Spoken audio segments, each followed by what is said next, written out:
Good morning, dear student. I am Bhola Shankar Singh, your Hindi teacher. Now I will teach you Hindi grammar, शब्द विचार। सुप्रभातम, मैं भोला शंकर सिंह, आपका हिंदी अध्यापक। आज मैं आपको मिलेनियम हिंदी मानक व्याकरण के पाठ 4 शब्द विचार का अध्ययन कराऊंगा और आप लोग सन्निहित होकर के उसे सुनिए और यथास्थान अपनी उत्तर पुस्तिका में लिखिए। तो चलते हैं हम शब्द विचार करते हैं। शब्द पर विचार और शब्द विचार को अंग्रेजी में कहते हैं मॉर्फोलॉजी। तो शब्द 2 प्रकार के होते हैं, जैसा कि आपके पुस्तक में दिया गया है। शब्द 2 प्रकार के होते हैं, सार्थक शब्द और निरर्थक शब्द। शब्द 2 प्रकार के होते हैं।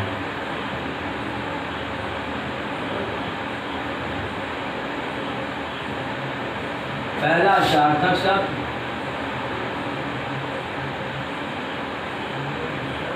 दूसरा है निरर्थक शब्द।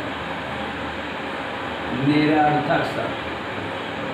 सार्थक शब्द शब्दों के वे समूह हैं, स्वतंत्र शब्दों के वे समूह हैं जिनका भी कोई अर्थ निकलता है। निरर्थक शब्द वे हैं जिनका कोई अर्थ नहीं निकलता। निरर्थक शब्द सार्थक शब्दों के साथ लगे रहते हैं, जैसे लोटा ओटा, पानी वानी, ये सब पानी का तो अर्थ है, वानी का कोई अर्थ नहीं है। ये सार्थक शब्दों के साथ लगे रहते हैं। तो हम चलते हैं। शब्द किसे कहते हैं? वर्णों के मेल से बना स्वतंत्र और सार्थक समूह।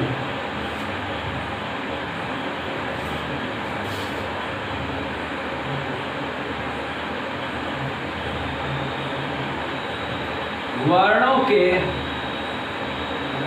समूह से बना स्वतंत्र एवं सार्थक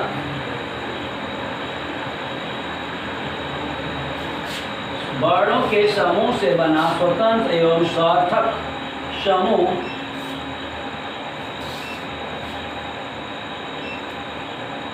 या मेल लिख देते हैं। वर्णों के मेल से बना स्वतंत्र एवं सार्थक समूह वर्ण कहलाता है।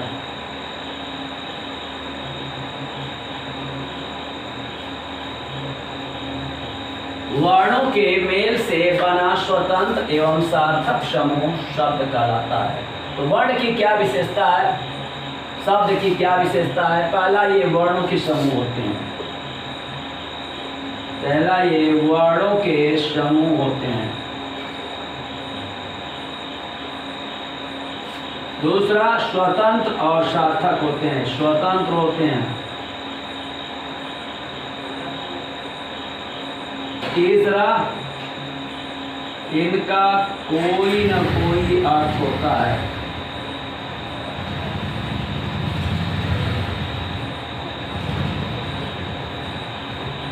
ये मिल करके क्या करते हैं? इसे हम शब्द कहते हैं। अब हम आते हैं पद।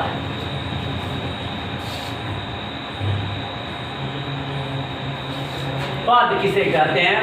जब हम इन शब्दों को वाक्य में प्रयोग करते हैं तो ये स्वतंत्र नहीं रह जाते।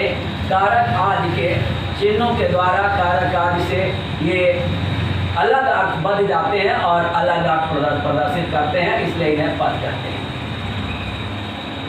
तो इन्हें कहते हैं पद।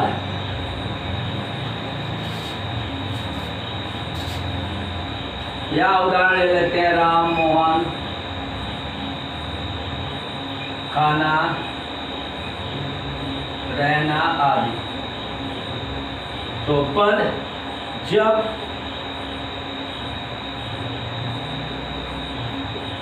शब्दों का प्रयोग वाक्य में किया जाता है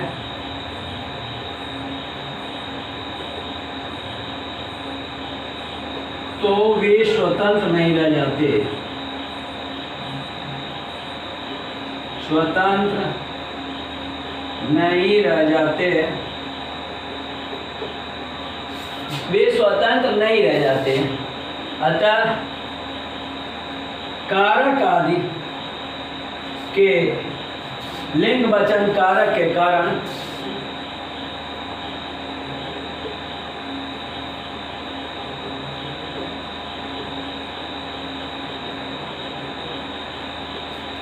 आदि के कारण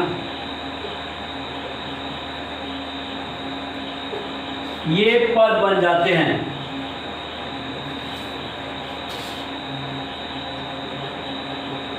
इनका स्वरूप बदल जाता है और ये पद बन जाते हैं।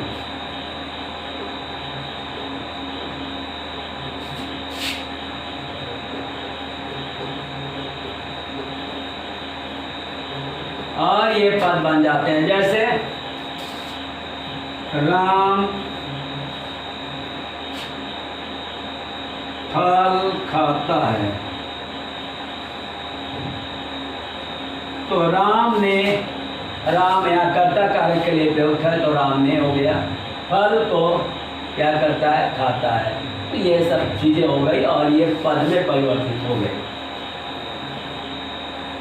जब स्वतंत्र रूप से रहते हैं शब्दों के समूह जिनका सार्थक अर्थ निकलता है, तो हम उन्हें शब्द कहते हैं।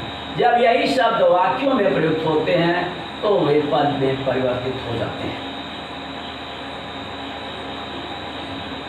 शब्दों का वर्गीकरण।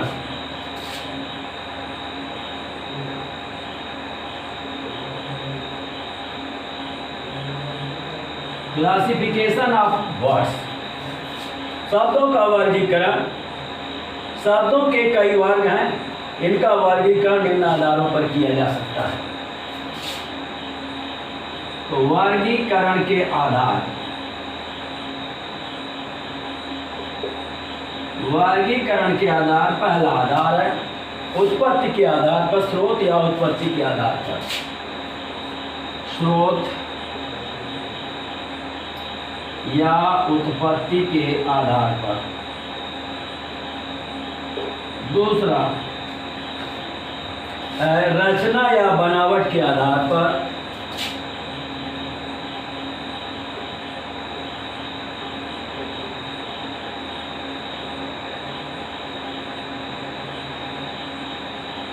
तीसरा अर्थ के आधार पर।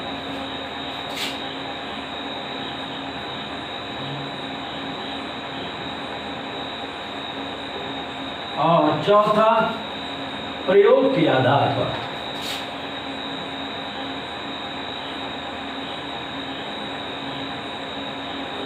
तो चार आधार पर इनका वर्गीकरण किया गया है। पहला है स्रोत या उत्पत्ति के आधार पे। स्रोत या उत्पत्ति के आधार पे चार प्रकार के हैं: तत्सम, तद्भव, देशज और आगत। रचना या बनावट के आधार पर तो ये हो जाएंगे रूढ़, यौगिक, योग रूढ़। अर्थ के आधार पर तो ये पर्यायवाची, विलोम शब्द तथा अनेक शब्दों के लिए एक शब्द श्रुति शब्द व और इसके साथ साथ ये अन्य ध्वनि में समानता, तो ये कई अर्थ के आधार पर हो गए। प्रयोग के आधार पर इनके भेद संज्ञा, सर्वनाम, क्रिया, विशेषण, अव्यय, ये सब इनके प्रयोग के आधार पर रहे। अधिकारी शब्द के चारों भेद हैं: क्रिया विशेषण, संबंध बोधक, समुच्चय बोधक, विस्मयादि बोधक। तो ये रहे पूरा इनके। अब हम एक एक चीज़ का अध्ययन आगे करेंगे और इसी पर पूरा हिंदी का व्याकरण आधारित है।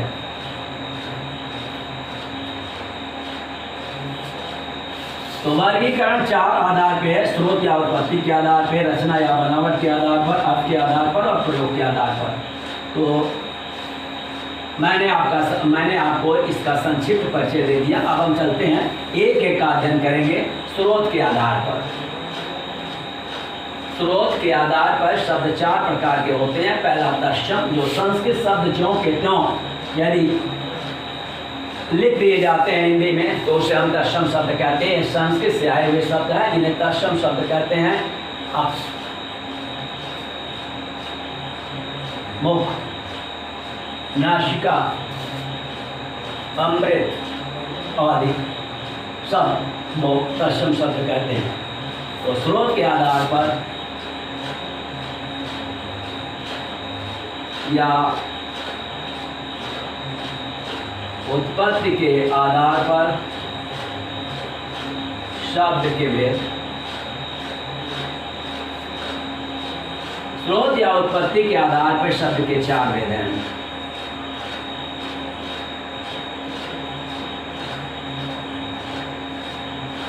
ये 4 भेद हैं। पहला तत्सम, दूसरा है तदभव,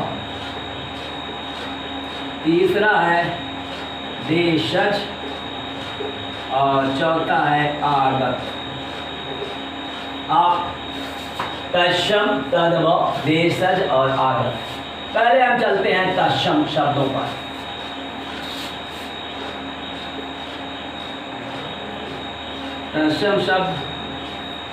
तत्सम शब्द वे शब्द हैं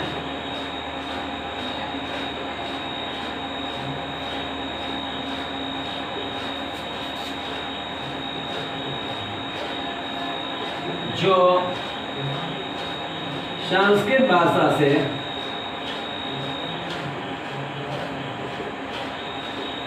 हिंदी भाषा में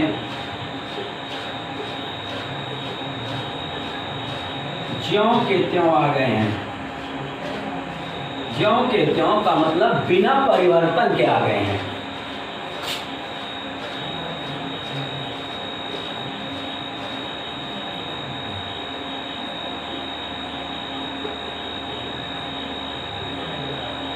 जैसे हुतासन,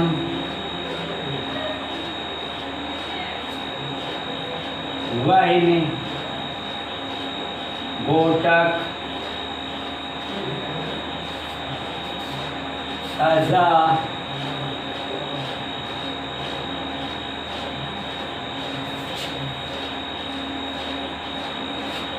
पात्र आदि। तदभव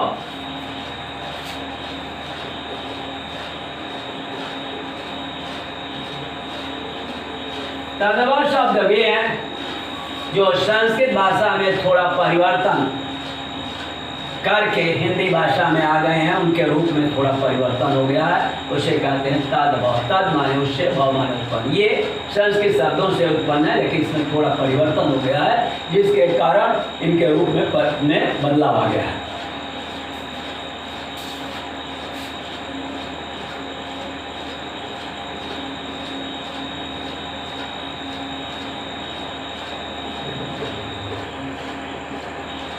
तद्भव शब्द संस्कृत भाषा से थोड़ा सा परिवर्तित होकर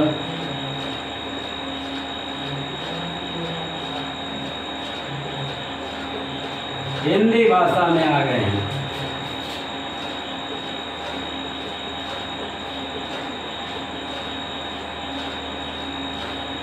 जैसे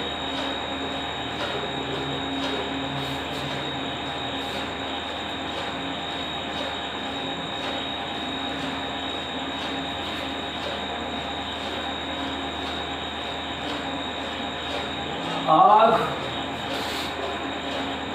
इसको अग्नि कहते हैं। मोर, मयूर और दांत, इसका संस्कृत शब्द है आदि।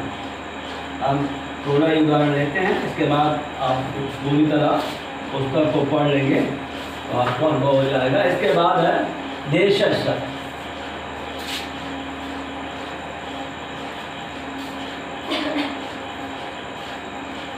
देशज शब्द वे शब्द हैं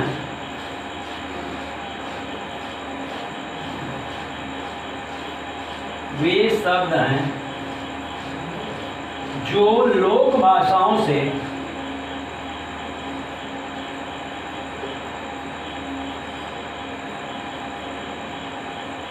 हिंदी भाषा में आ गए हैं।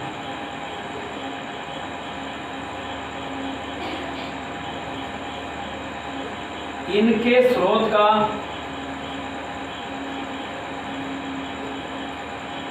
ठीक ढंग से पता नहीं चलता।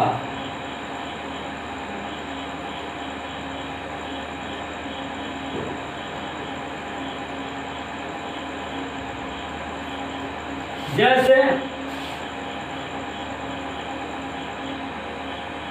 डिबिया, चस्का, झटपट, गड़बड़,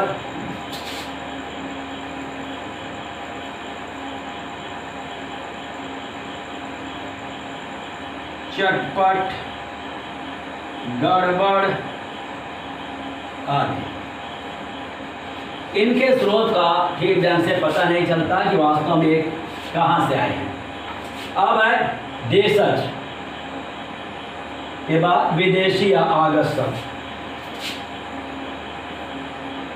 आगत शब्द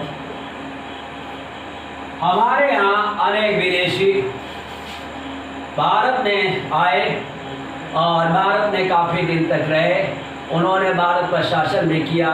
मुगल आए, फ्रांसीसी आए, अंग्रेज आए और इसके पुर्तगाली आए। इन लोगों के आने के कारण हमारे यहाँ अरबी, फारसी, पुर्तगाली, चाइनीज और अनेक भाषाओं के शब्द हिंदी में जुड़ गए, जिन्हें आगत शब्द कहते हैं।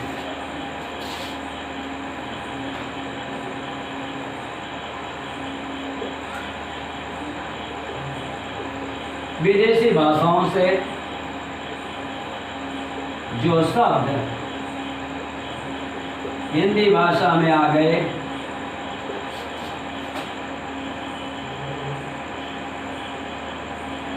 उन्हें आगत शब्द कहते हैं।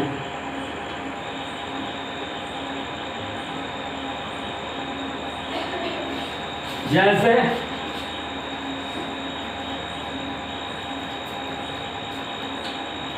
सलाह, सुबह, हिसाब,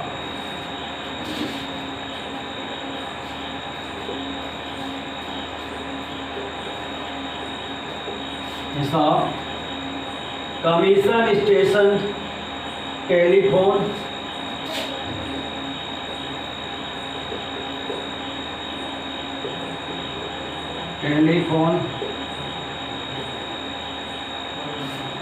चीनी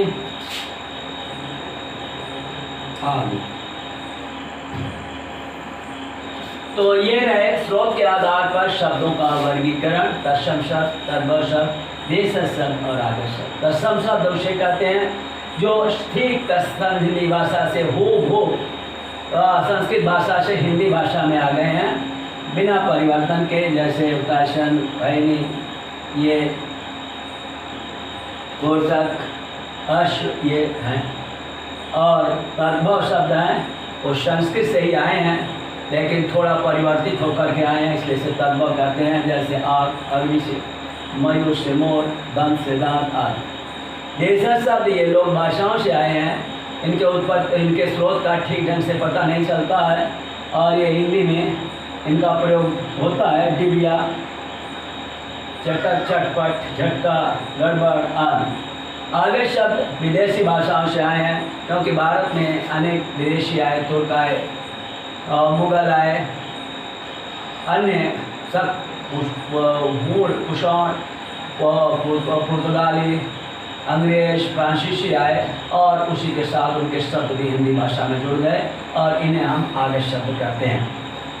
तो ये रहा उत्पत्ति के आधार पर शब्दों का वर्गीकरण। अब हम चलते हैं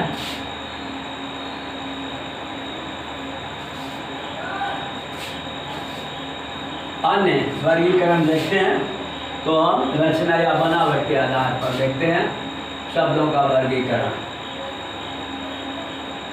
दूसरा, रचना या बनावट के आधार पर शब्दों का वर्गीकरण।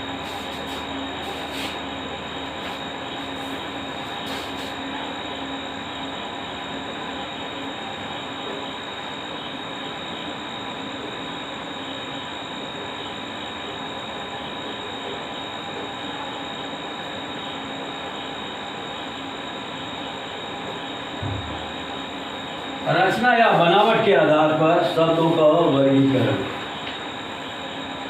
रूढ़ शब्द, यौगिक शब्द और योग रूढ़ शब्द। रूढ़ शब्द,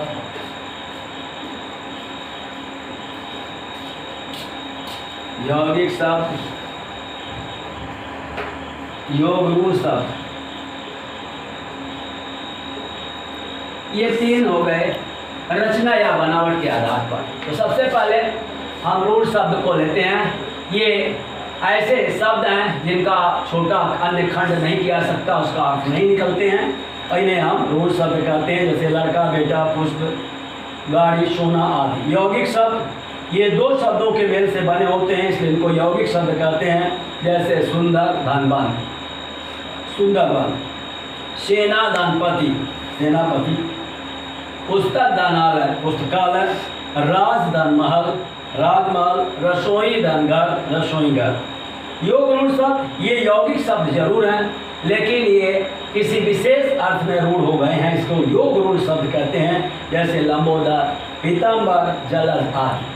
लंबोदर लंबा है उदर, जिसका अर्थात इसको सुनते ही गणेश की जो कल्पना कर लेते हैं, तो यह गणेश के लिए रूढ़ हो गया है। पीताम्बर भगवान कृष्ण के लिए। जलज ये जल से तो बहुत चीज़ें उत्पन्न होती हैं, लेकिन जलज कमल के लिए रूढ़ हो गया है। अब तीसरा है रचना के आधार पर शब्दों का वर्गीकरण।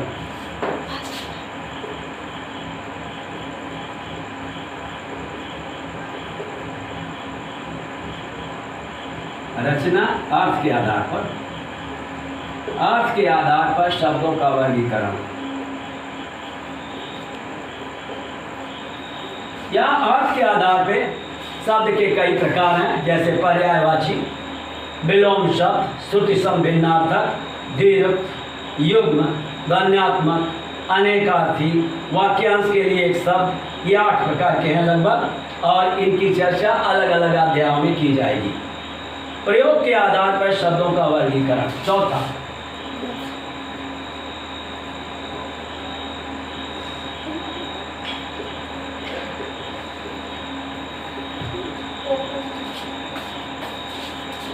पहला संज्ञा, दूसरा सर्वनाम, तीसरा क्रिया, चौथा विशेषण, पांचवा अव्यय, अविकारी शब्द, अविकारी शब्द। ये 4 प्रकार के हैं होते हैं। पहला क्रिया विशेषण,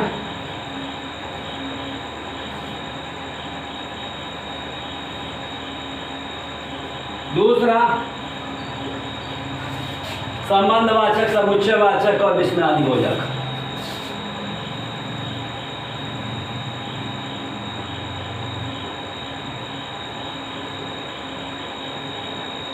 समुच्चयवाचक और चौथा विस्मयादिबोधक।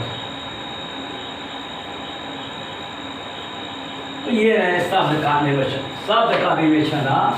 तो संज्ञा किसी वस्तु, व्यक्ति, स्थान या भाव के नाम को संज्ञा कहते हैं। सर्वनाम जो शब्द संज्ञा के बदले में बोले जाते हैं उसे सर्वनाम कहते हैं। और क्रिया जिससे किसी कार्य का करना या होना पाया जाए उसे क्रिया कहते हैं। और विशेषण जो शब्द संज्ञा और सर्वनाम की विशेषता प्रकट करते हैं उसे विशेषण कहते हैं। अव्यय ये शब्द है जिन पर लिंग, विभक्ति, वचन, कारक का इत्यादि का प्रभाव नहीं पड़ता है।